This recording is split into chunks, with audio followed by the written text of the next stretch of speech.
अस्सलामुअलैकुम। Chapter number 5 हमारा continue है ए सेलुलर लाइफ, जिसमें लास्ट वीडियो में हमने कवर किया था स्ट्रक्चर ऑफ बैक्टीरियोफेज। आज की वीडियो में हम देखेंगे लाइफ साइकिल ऑफ बैक्टीरियोफेज। इस टॉपिक में हमने दो लाइफ साइकिल डिस्कस करनी है, लैटेक्स साइकिल और लाइसोजेनिक साइकिल। अच्छा, पहले हम देखते हैं कि लैटेक और लाइसोजेनिक साइकिल में होगा क्या, हमने पढ़ना क्या है लाइफ साइकिल में। इसमें हम ये देखेंगे कि एक बैक्टीरियोफेज है, ये एक बैक्टीरियल सेल को इन्फेक्ट करेगा, क्योंकि बैक्टीरियोफेज एक ऐसा वायरस है जो किसको इन्फेक्ट करता है, बैक्टीरिया को। तो ये बैक्टीरियल सेल को इन्फेक्ट करेगा। अब लाइटेक साइकिल में क्या होगा कि जो होस्ट बैक्टीरियल सेल है ये डिस्ट्रॉय हो जाएगा, लास्ट में ये सेल ख़त्म हो जाएगा। तो ये बैक्टीरियोफेज इस बैक्टीरियल सेल को किल कर देगा। ये होगा लाइटेक साइकिल में। लाइटेक का मतलब है ब्रेक डाउन। तो लाइटेक साइकिल में क्या होगा, बैक्टीरियल सेल जो कि होस्ट सेल है वो ब्रेक डाउन हो जाएगा, उसकी लाइसिस हो जाएगी, वो डिस्ट्रॉय हो जाएगा। जबकि लाइसोजेनिक साइकिल में बैक्टीरियल सेल डिस्ट्रॉय नहीं होगा। तो ये फ़र्क है लाइटेक साइकिल और लाइसोजेनिक साइकिल में। अब जब भी हम लाइफ साइकिल पढ़ते हैं उसमें हम कुछ इवेंट्स, कुछ चेंजेस के बारे में पढ़ रहे होते हैं, और ये जो इवेंट्स हैं ये एक सीक्वेंस में हो रहे होते हैं, स्टेप 1 2 3 इस तरह से। तो ये सीक्वेंस ऑफ चेंजेस होते हैं जो हम लाइफ साइकिल में पढ़ रहे होते हैं। तो इसी तरह से यहाँ पर भी हम सीक्वेंस में स्टेप्स पढ़ेंगे कि कैसे एक बैक्टीरियोफेज बैक्टीरियल सेल को पहले इन्फेक्ट करता है और फिर किल करता है। तो लाइटेक साइकिल का फर्स्ट स्टेप है फेज अटैचमेंट। फेज अटैचमेंट सबसे पहले क्या होगा, जो बैक्टीरियोफेज है ये बैक्टीरियल सेल पर अटैच होगा। ठीक है, बैक्टीरियोफेज कहाँ पर अटैच होगा, बैक्टीरियल सेल पर। अब ये अटैचमेंट कैसे होती है, ये बैक्टीरियल सेल है, ये फेज है। फेज का हमने स्ट्रक्चर पढ़ा था, हमने देखा था कि उसके टेल पर टेल फाइबर्स मौजूद होते हैं और ये टेल फाइबर्स अटैचमेंट में हेल्प करते हैं। तो यहाँ पर बैक्टीरियल सेल के ऊपर कुछ रिसेप्टर्स होते हैं, ये बैक्टीरियल सेल पर कुछ रिसेप्टर्स हैं। इन रिसेप्टर्स पर आकर बैक्टीरियोफेज के टेल फाइबर्स अटैच होते हैं। इस तरह से अटैचमेंट होती है। रिसेप्टर्स कहाँ पर है, बैक्टीरियल सेल पर। इन रिसेप्टर्स को आइडेंटिफाई करता है बैक्टीरियोफेज के टेल फाइबर्स और फिर वो आके इन रिसेप्टर्स पे अटैच होते हैं। इस तरह से बैक्टीरियोफेज की अटैचमेंट होती है बैक्टीरियल सेल वॉल पर। और ये जो अटैचमेंट है ये रिवर्सिबल है। ठीक है, अब ये बैक्टीरियोफेज यहाँ से निकल भी सकता है, तो ये रिवर्सिबल अटैचमेंट होती है। फर्स्ट स्टेप समझ आ गया, फेज अटैचमेंट। सेकंड स्टेप क्या है, जीनोम पेनिट्रेशन। सेकंड स्टेप है जीनोम पेनिट्रेशन। अब यहाँ पर अटैचमेंट तो हो गई, इसके बाद क्या होगा, बैक्टीरियोफेज अपना जीनोम जो कि एक डीएनए है, अपना जीनोम ट्रांसफ़र करेगा कहाँ पर, बैक्टीरियल सेल में। बैक्टीरियल सेल है, यहाँ पर फेज अटैच हो चुका है, ये इसके टेल फाइबर्स हैं जिससे वो अटैच हुआ है, यहाँ पर इसका जीनोम है। अब क्या होगा, सेकंड स्टेप में ये जीनोम यहाँ हेड रीजन से निकल कर कहाँ जाएगा, बैक्टीरियल सेल में। जीनोम पेनिट्रेशन होती कैसे, हमने स्ट्रक्चर पढ़ा था, हमने देखा था बैक्टीरियोफेज के टेल रीजन में एक कॉन्ट्रैक्टाइल शीट होती है। बैक्टीरियोफेज अपना कॉन्ट्रैक्टाइल शीट इस बैक्टीरियल सेल वॉल पे स्ट्राइक करता है। यहाँ पे देख लो, ये जो शीट है यहाँ पर बैक्टीरियल वॉल से, बैक्टीरियल सेल वॉल से स्ट्राइक हो रही है। जब ये स्ट्राइक होती है तो बैक्टीरियल सेल वॉल यहाँ से ब्रेक हो जाता है। इस तरह एक चैनल बन जाता है, एक रास्ता बन जाता है, और यहाँ से जीनोम हेड रीजन से निकलकर ईजिली कहाँ पर आ जाता है, बैक्टीरियल सेल में। तो फर्स्ट स्टेप समझ आया, अटैचमेंट। सेकंड स्टेप समझ आया, जीनोम पेनिट्रेशन। अब थर्ड स्टेप है रेप्लिकेशन। रेप्लिकेशन किसकी, रेप्लिकेशन ऑफ बैक्टीरियोफेज जीनोम, कि अब बैक्टीरियोफेज अपना जीनोम रेप्लिकेट करेगा। देखो यहाँ पर बैक्टीरियल सेल है, इस बैक्टीरियल सेल का भी अपना जेनेटिक मटेरियल होगा।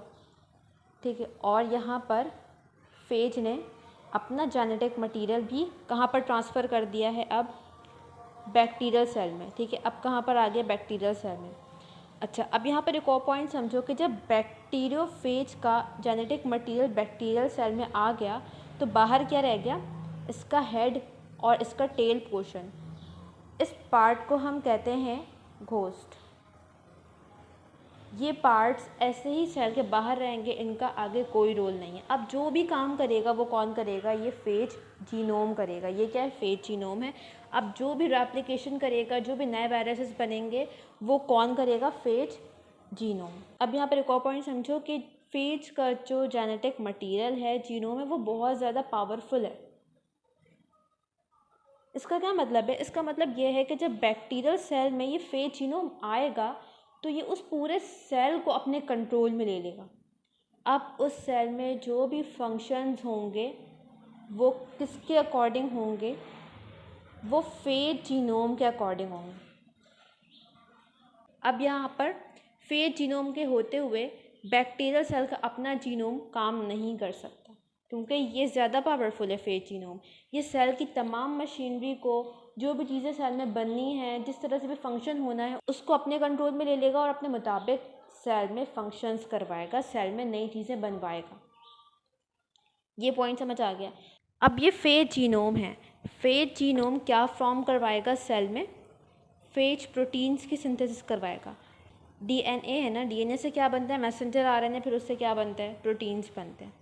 तो फेज जीनोम है, ये क्या फॉर्म करवाएगा, फेज प्रोटीन्स बनाएगा सेल में। और सेकेंडली ये जीनोम रेप्लिकेट भी होगा।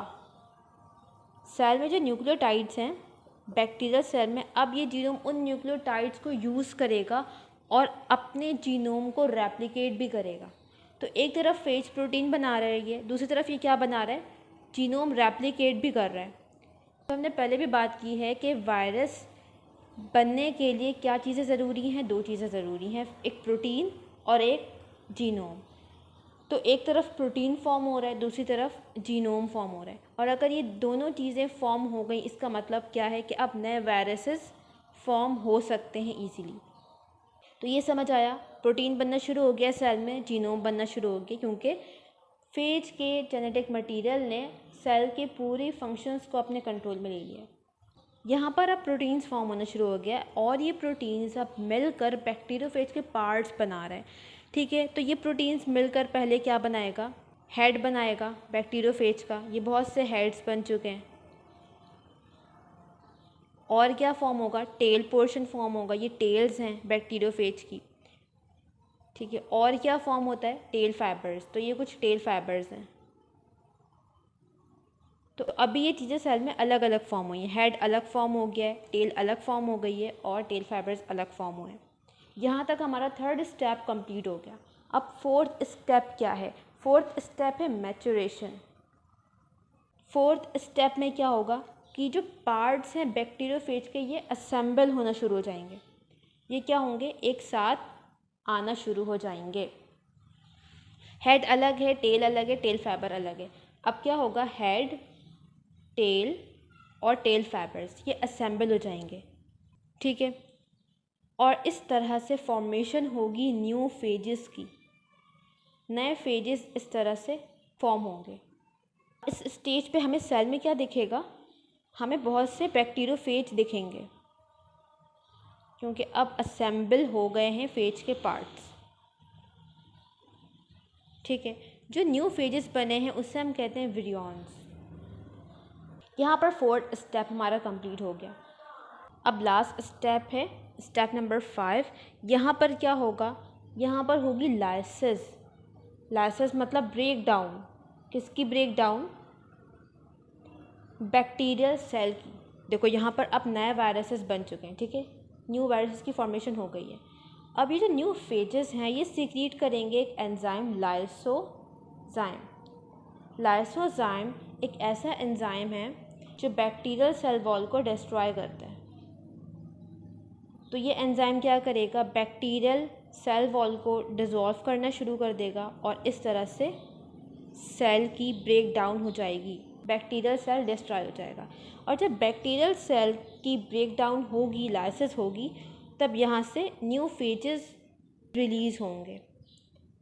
ठीक है, ये न्यू फेजेस अब सराउंडिंग में रिलीज़ हो चुके हैं और अब ये न्यू फेजेस दोबारा से किसी बैक्टीरियल सेल पे अटैच होंगे, वहाँ पर दोबारा से ये अपना जीनोम पेनिट्रेशन करेगा, रेप्लिकेशन होगी, मैचुरेशन होगी और दोबारा से फिर अब इस सेल की लाइसिस हो जाएगी। ये फेज भी दूसरे बैक्टीरियल सेल पे अटैच होगा, जीनोम पेनिट्रेशन होगी, रेप्लिकेशन होगी, मैचुरेशन होगी और दोबारा से ब्रेक डाउन हो जाएगी।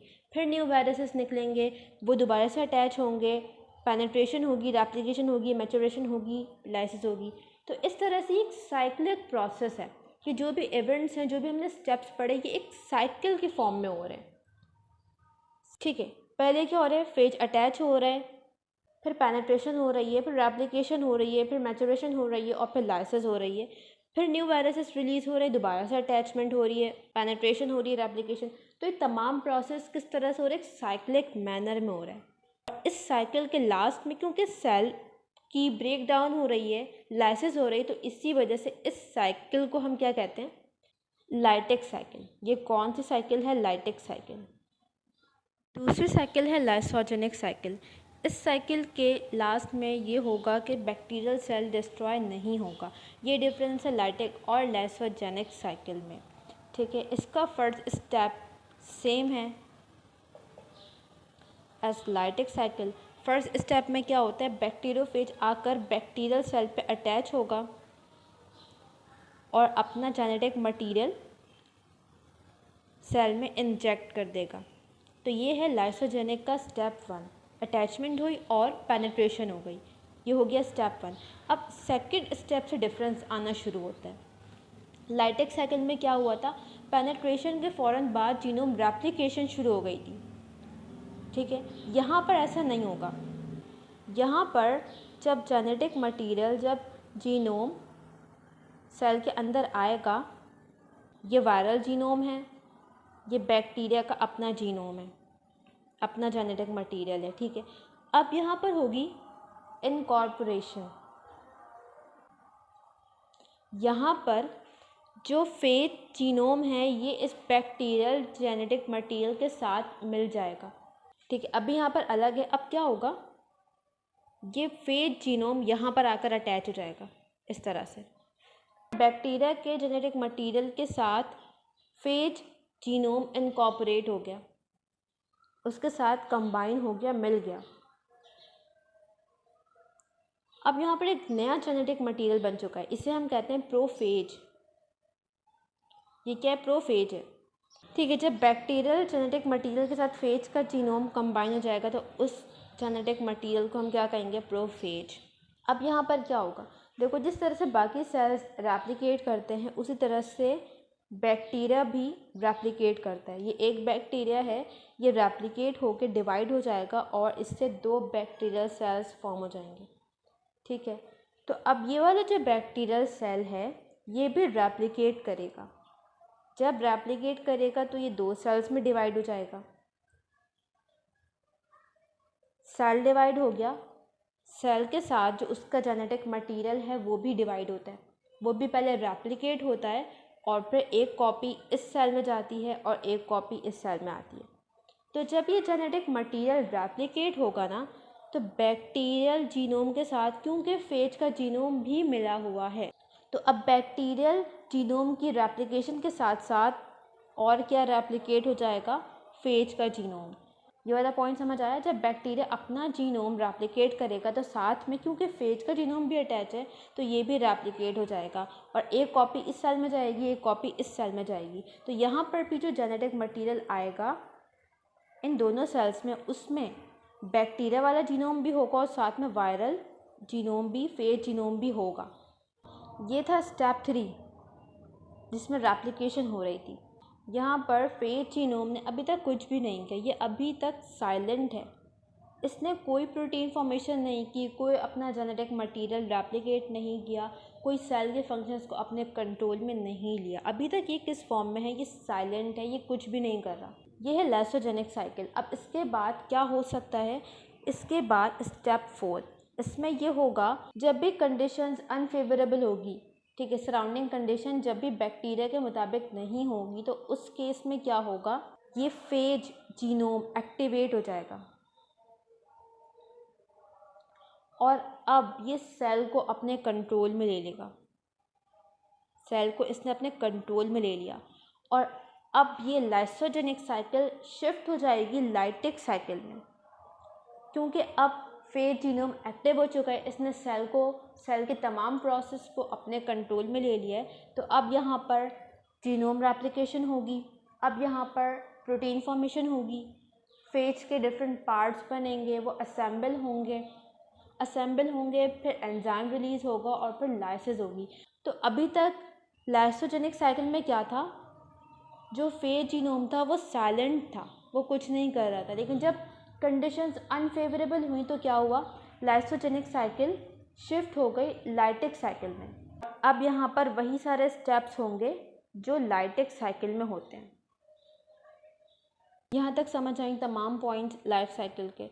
अच्छा, अब अगर कंडीशंस अनफेवरेबल ना हो, फेवरेबल कंडीशंस हैं, तो जिस तरह से यहाँ पर ये सेल डिवाइड हुआ था और इसने अपना जेनेटिक मटेरियल रेप्लिकेट किया था, उसी तरह से फिर ये सेल भी डिवाइड होगा और अपना मटेरियल रेप्लिकेट करेगा, ये सेल भी डिवाइड होगा।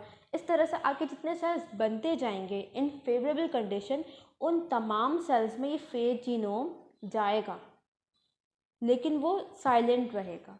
और फिर जब भी कंडीशंस अनफेवरेबल होंगी तो ये लाइसोजेनिक साइकिल स्विच हो जाएगी लाइटिक साइकिल में।